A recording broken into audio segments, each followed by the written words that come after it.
Jesus, I would say no doubt lived as a person, but to the extent of what he did, I'm not sure. If he comes walking into where I work, shows me the signs of the stigmata and tells me he's the Son of God, I might start believing. I don't believe in God, first of all. Maybe because I grew up in like an age of science. I have a lot of different thoughts and theories on Jesus, but I don't think coming back from the dead's really possible.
I just thought the idea of an all-powerful, all-loving creator of the universe was just an absurd idea on the surface of it. It wasn't even worth my time to check out. As far as Jesus was concerned, I thought that if he existed, and I wasn't sure whether or not he ever did, he was probably a nice guy, he was probably an excellent teacher, but he certainly wasn't the Messiah, and he certainly wasn't the Son of God. Now, my wife was more in spiritual neutral. She was more of an agnostic, whereas I was more antagonistic toward Christians. I just didn't know where all the pieces fit together. I didn't know who Jesus was or how he fit into the picture. Lee was antagonistic towards God. I was simply confused. There really was no room for God in my relationship with Leslie when we were dating and when we got married, but you know what? We were happy. We didn't have any problem with that. When I first started going to church, Lee responded very negatively. He basically told me that this is not what he had signed up for. That when we had gotten married, he had life planned in a way that did not involve church. My biggest fear with Leslie was that she was going to turn into some religious prude or something, and I thought nothing good can possibly come out of this. But even though I had all these negative ideas of things that were going to happen, in the ensuing months I began to see positive changes in her character and in her values and the way she related to me and the children. And it was winsome and it was attractive. And so when she invited me to go to church with her on January the 20th of 1980, I thought, you know what, I'm going to go. Get her out of this cult, you know, that she's gotten involved in. He did go in with his reporter's notebook so he could take notes and try to find the scandal. Well, the pastor gave a talk that day called Basic Christianity, and he just systematically laid out what it is that Christians believe. And my mind was blown because I had all these misconceptions, and he really did straighten me out on a lot of things. And I remember walking out that day saying two things. First of all, I was still an atheist. He didn't convince me that day that God exists. But secondly, I realized if this is true, this has huge implications for my life. Lee's approach was very different from mine. Mine was mostly a heart issue. I wanted to know that God was real, and the way that was real for me was experientially. And for Lee, it was more about documentation, about being able to have facts that proved it true. Well, I was a journalist, so there was really no problem with me picking up the phone and calling a scholar and saying, hey, I'm Lee Strobel, I'm with the Chicago Tribune.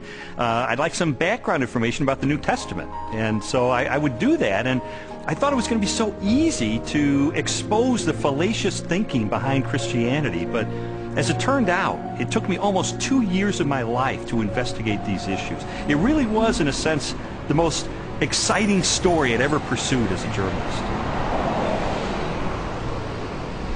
I think, unfortunately, because the documents, the New Testament and specifically, were written so far after Jesus' death, that it's really hard to say.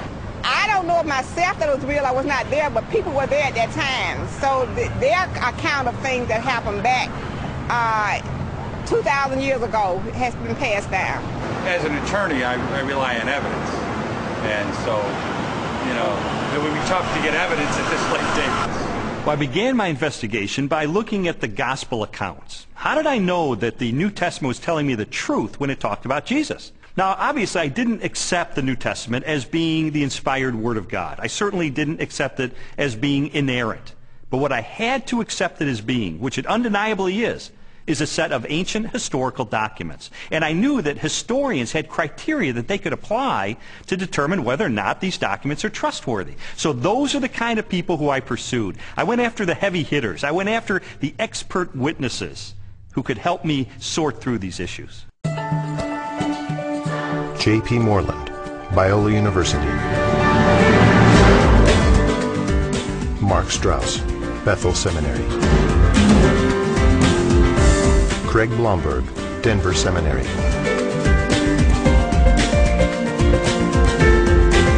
Craig Evans, Acadia Divinity College. N.T. Wright, Bishop of Durham, United Kingdom. Over the last 250 years, it's been common coin in Western culture that, oh, you can't believe what's said in the Gospels. You know, it's even made into musicals. The things that you're liable to read in the Bible, they ain't necessarily so. And that skepticism has wormed its way into much modern culture, and indeed into many Christian circles, many church circles, where they'll say, well, Matthew probably made this bit up, or Luke just added this bit on the end of the parable, or whatever it is. I and others have spent some of the best years of our lives researching what was actually going on in Palestine in the first third of the 1st century AD, and trying to get inside the minds of first century Jews, first century Romans, different Jewish parties and movements, etc., etc.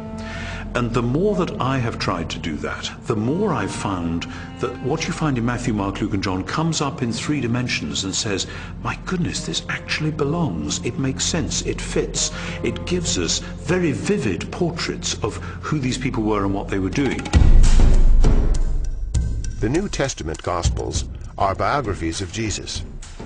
While the authors do not identify themselves in the text, from very early in the Christian era, the Gospels have been attributed to Matthew, a disciple or follower of Jesus, Mark, a colleague of Peter, also a disciple, Luke, a historian and confidant of the Apostle Paul, and John, a disciple of Jesus. Both Matthew and John were among the 12, Jesus' closest followers, and constant companions throughout his ministry. They would have personally observed most of the events they described in their Gospels. Mark and Luke were also contemporaries of Jesus and wrote their biographies based upon information provided by many eyewitnesses.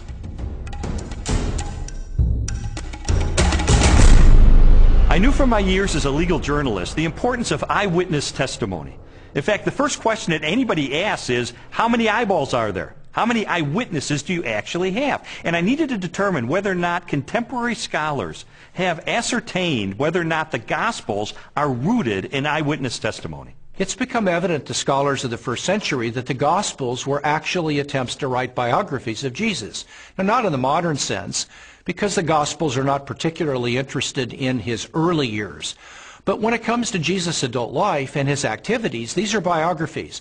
They're very clearly attempts by eyewitnesses to describe exactly what Jesus said and did, and the consensus of New Testament scholarship has moved in that direction. Many have undertaken to draw up an account of the things that have been fulfilled among us, just as they were handed down to us by those who from the first were eyewitnesses and servants of the Word. Luke chapter 1, verses 1 and 2. Luke's Gospel begins with a prologue. It's actually one of the finest Greek sections in the whole New Testament. Luke was clearly a literary artist. But in that prologue, he points out that he has carefully investigated the material that he presents in the Gospels, that he's checked with eyewitness accounts, those who are actually present. If you read that prologue and you see this is the work of a historian, this was someone who has done his research. Therefore, since I myself have carefully investigated everything from the beginning, it seemed good also to me to write an orderly account for you,